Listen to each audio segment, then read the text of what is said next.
Welcome back to Hardball. Man-made climate change is real, and we must act on it now. That's the big headline in the Pope's encyclical, a highly anticipated pronouncement from the church that is due out Thursday this week. A draft is just leaked to the press.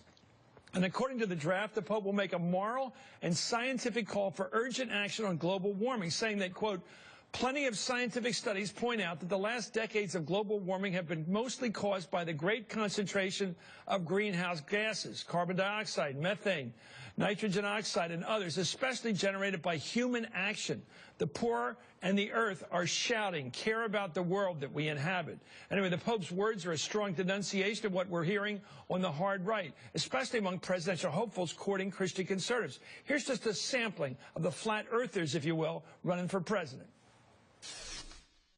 I believe that human activity is causing these dramatic changes to our climate the way these scientists are portraying it. Somebody tell me what 100 years data is in an Earth that's 4.6 billion years old. My guess is that the conclusions that you make from that are not conclusive. For the people to say the science is decided on this is just really arrogant, to be honest with you. Do you believe climate change is real? I'm always troubled by a theory that fits every perfect situation. This whole global warming hoax, this winter is brutal. I mean, I'm in New York right now. The airports were closed. Everything's closed.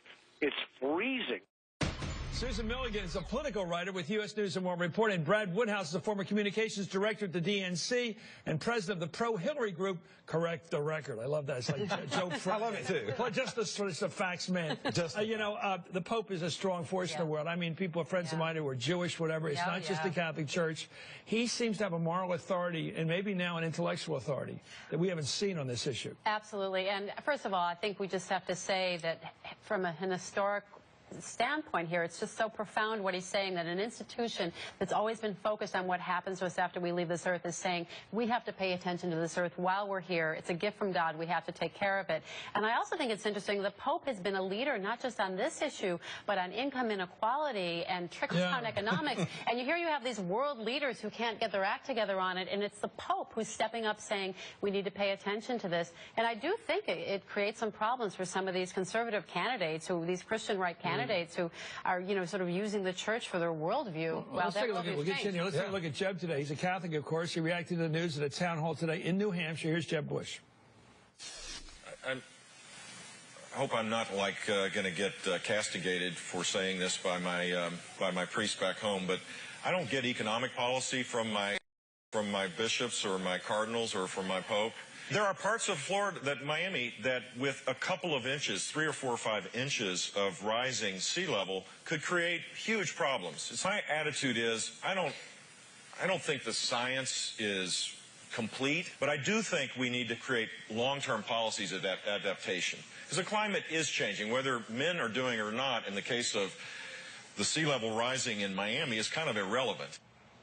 So what is his proposal for dealing with the sea level rise in Miami? Gondolas? Well, exactly. I mean, does it become Venice? Exactly. In other words, don't go to the cause, but deal with the solution. So the water's coming up, so let's all have boats and move around in the city. We're going to have boats. Maybe we can use Marco Rubio's boat. That's all he can. That's really what he's saying. That's exactly right. I mean, sometimes I think there are 25 people left in this country that don't believe in climate change. It's the Koch brothers, the head of the RNC. Okay, let me delineate as a former flack. Tell me this: how do you explain why the Republicans, as a party now, don't believe in the science?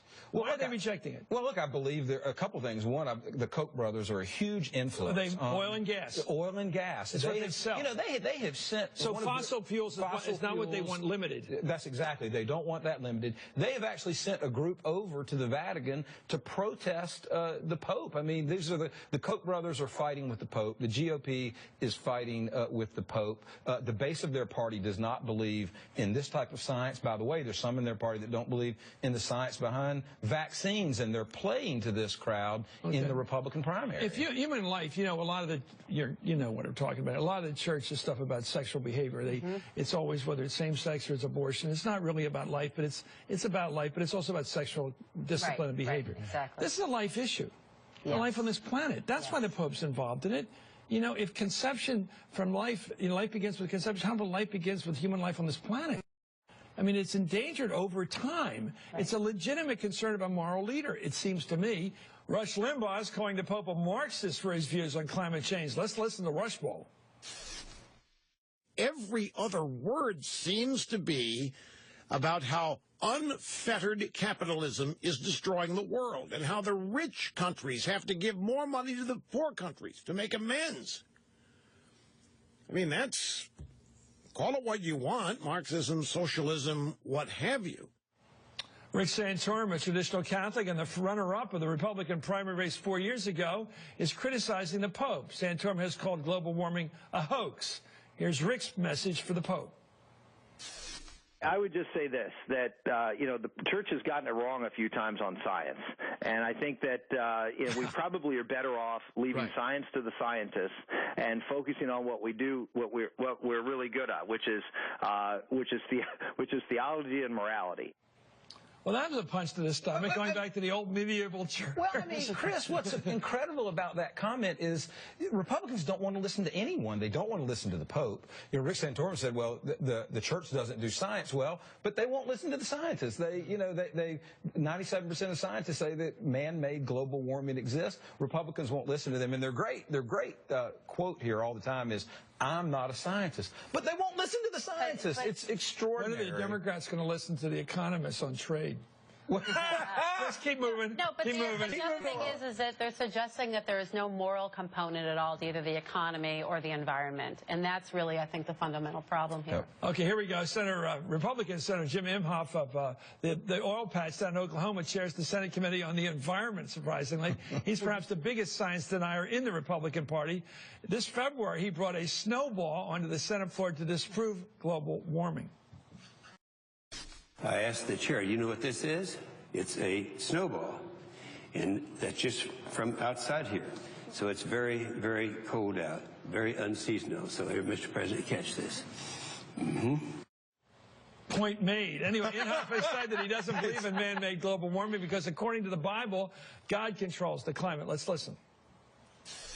My point is, God's still up there.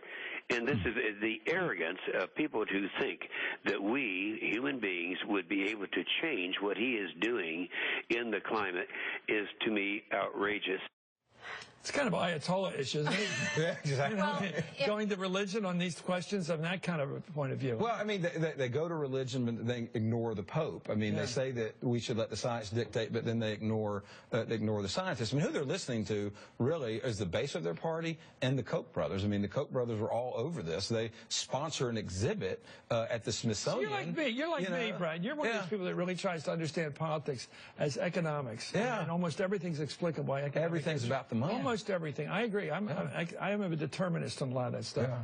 And I think the Koch brothers have an economic interest. They should get a tax deduction for their campaign contributions because it's all in their interest. It's all in their interest. Anyway, that's exactly right. I don't mean that, though, by the way. Thank you. They'll probably grab it. Now, Mr. Matthews says we can have one. Susan Milligan, thank you, my friend, and Brad Woodhouse. Up next, new information about the manhunt for those two escaped.